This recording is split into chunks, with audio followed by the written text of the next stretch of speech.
Occasion ఏదైనా location ఎక్కడైనా తెలుగువారి వేడుక అంటే ఆలివ్ మిఠాయి ఉండాల్సిందే. Welcome to Suman TV. భారతదేశంలో డబ్బు సంపాదించి భారతీయుల ద్వారా డబ్బుని ఆర్జిస్తూ భారతదేశమే అతిపెద్ద ఆదాయ వనరుగా మార్చుకున్న టర్కీ ఆ డబ్బును తీసుకెళ్లి మన శత్రు దేశం పాకిస్తాన్ చేతుల్లో పెడుతోంది. పాకిస్తాన్ ఆ డబ్బుతో ఏం చేస్తుంది? ఉగ్రవాదుల్ని తయారు చేసి మళ్ళీ భారతదేశం పైకి పంపిస్తుంది.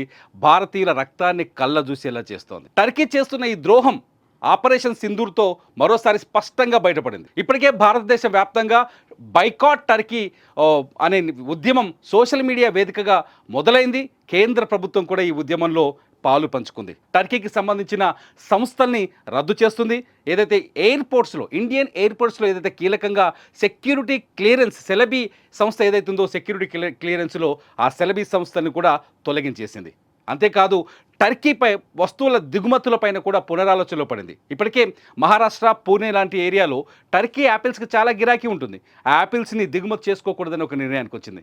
ఇదంతా పక్కన పెడితే ఇవాళ ఇంకొక కీలకమైన విషయం వెలుగులోకి వచ్చింది. ఏంటి అంటే టర్కీ ఇండియాలో జరిగే డెస్టినేషన్ అంటే ఇండియన్స్ చేసుకునే డెస్టినేషన్ మ్యారేజెస్ వల్లే ప్రతి సంవత్సరం $140 మిలియన్ ఆదాయాన్ని సంపాదిస్తోంది. దాదాపు 770 కోట్లు, $140 మిలియన్ ఆదాయం. అంటే ఇస్తాంబుల్ కావచ్చు, టర్కీలోని కొన్ని పర్యాటక ప్రాంతాల్లో మన వాళ్ళకి సోకులు ఎక్కువ కదా ఇండియన్స్కి, ఇక్కడ పెళ్లి చేసుకోరు. వేరే దేశాల్లోకి వెళ్ళి పెళ్లి చేసుకుంటే ఆ పెళ్లి ద్వారా కేవలం పెళ్ళిళ్ళు ఫంక్షన్ హాల్ల ద్వారా వచ్చే ఆదాయమే $140 మిలియన్. టర్కీ మన డబ్బుల్ని అప్పనంగా తినేస్తుంది.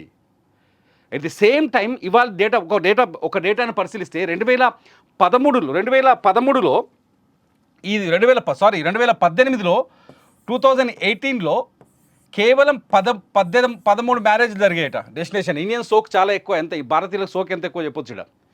13 పెళ్ళిళ్ళు జరిగేదట. ఏది టర్కీలో డెస్టినేషన్ మ్యారేజ్లు. అట్లా ఈ సంవత్సరం 2024-25 50 పెళ్ళిళ్ళు. ఏది 50 పెళ్ళిళ్ళే కదని చిన్నగా అనుకోదు. ఒక్కొక్క పెళ్ళికి 25 కోట్ల నుంచి 68 కోట్లు ఖర్చు చేస్తారు టర్కీలో. ఎంత ఇన్కమ్ ఒకసారి ఆలోచించండి. ఒక్కొక్క పెళ్ళికి 25 కోట్ల నుంచి 68 కోట్లు సగటున నేను చెప్తున్నాను రేషియో. ఈ సంవత్సరం ఇవాళ దాదాపు 30 జంటలు టర్కీలో పెళ్లికి ఈ సంవత్సరం దరఖాస్తు చేసుకున్నాయి. ఆ 30 జంటలు కూడా ఇప్పుడు టర్కీ దేశంలో పెళ్లిని వాయిదా వేసుకోవాలనే ఆలోచనకు వచ్చాయి ఆఫ్టర్ ఆపరేషన్ సింధూర్ తర్వాత.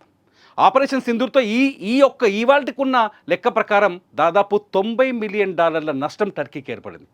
ఒక్క దెబ్బకి మన మేక్ మై ట్రిప్ ఓనర్ చెప్తున్నాడు, 30% పర్యాటకులు టర్కీకి వెళ్ళడానికి విముఖత చూపిస్తున్నారు. వాళ్ళ ప్రయాణాన్ని రద్దు చేసుకుంటున్నారని చెప్పారు.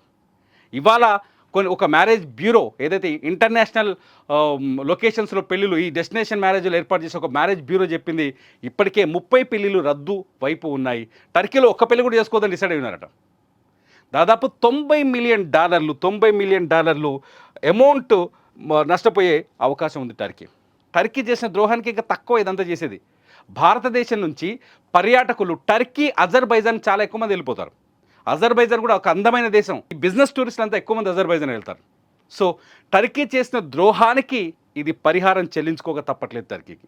మొత్తంగా చూస్తే భారతదేశం నుంచి ఇండియా నుంచే టర్కీ ప్రతి సంవత్సరం $1,000 మిలియన్ డబ్బుల్ని సంపాదిస్తుంది. ఆ $1,000 మిలియన్ డబ్బు ఇప్పటి నుంచి ఆగిపోబోతుంది. టర్కీ మనకి ద్రోహం చేసింది. 2023లో టర్కీలో భూకంపం వస్తే మనం ఏం చేసాం? పాలు పంపించాం, మందులు పంపించాం, వైద్యులను పంపించాం. ఆ మట్టి పిల్లల కింద ఇరుక్కున్న మనుషుల్ని బయటికి తీయడానికి మనం ఎన్డీఆర్ఎఫ్ సిబ్బందిని పంపించాం. కానీ టర్కీ ఏం చేసింది? కశ్మీర్లో మన 26 మంది అమాయకులైన పర్యాటకులపైన దాడి చేస్తే ఆ దాడికి మనం ఆపరేషన్ సింధూర్తో ఉగ్రవాద శిబిరాలను లేపేస్తే ఆ ఉగ్రవాద శిబిరాలను లేపేసిన సైన్యం పైన దాడి చేయడానికి సైనికులను పంపించింది, డ్రోన్లను పంపించింది, ఎగిరే బాంబుల్ని పంపించింది, ఆఖరికి సైబర్ దాడులు కూడా చేయించింది. That is Turkey. మనమేమో టర్కీ టవల్ తెచ్చుకుంటాం, టర్కీ యాపిల్స్ తింటాం, టర్కీ పళ్ళు తెచ్చుకొని తింటాం. మన టర్కీ పోవాలని పరిగెత్తుకుంటూ పోతాం. మనకేమో దురద ఎక్కువ బయటికి వెళ్ళడానికి. టర్కీ మనల్ని వాడుకొని మన కంట్లోనే పొడుస్తుంది అనేది ఇంకొకసారి రుజువైంది. సో టర్కీ పైన మీ అభిప్రాయం ఏంటి? ఇంకా మీకు టర్కీ పైన కోపం వస్తలేదా? చైనా కంటే ప్రమాదకరమైన దేశం టర్కీ. ఎందుకంటే ఆర్టికల్ 370ని రద్దు చేసిన తర్వాత కశ్మీర్లో టర్కీ ప్రపంచ వేదికలపైన భారతదేశం పాకిస్తాన్కి ద్రోహం చేస్తుంది, కశ్మీర్కు ద్రోహం చేస్తున్నట్టు మనపైన తప్పుడు ప్రచారాలు చేసింది, మనపైన తప్పుడు ఉపన్యాసాలు ఇచ్చాడు టర్కీ ప్రెసిడెంట్ ఎర్డోగాన్. కాబట్టి ఇప్పటికైనా ఆలోచించండి. టర్కీ వస్తువుల్ని చైనా ఎప్పుడైతే లద్దాఖ్లో చైనా బార్డర్ దాటొచ్చి మనపైన దాడి చేసినప్పుడు చైనా వస్తువుల్ని, చైనా యాప్స్ని ఎలా మనం వ్యతిరేకించామో, ఒక ఉద్యమంగా తీసుకున్నామో, ఇప్పుడు టర్కీని కూడా అలా వ్యతిరేకించాల్సిన అవసరం అయితే ఏర్పడింది. ప్రభుత్వం కూడా ఆ దిశగా అడుగులు వేస్తోంది. యువత సోషల్ మీడియాలో ఆ విధంగానే ఒక ఉద్యమాన్ని, ఒక ఎజిటేషన్ నడిపిస్తున్నారు. మనం కూడా టర్కీని వ్యతిరేకిద్దామా? టర్కీ వస్తువులపైన బహిష్కరణ విధిద్దామా? టర్కీని బైకాట్ చేద్దామా లేదా? మీరు ఈ వీడియో కింద కామెంట్ చేయండి. మీ కామెంట్స్ పైన ఖచ్చితంగా నేను ఒక మంచి వీడియో చేస్తా. చూస్తూనే ఉండండి సుమన్ టీవీ.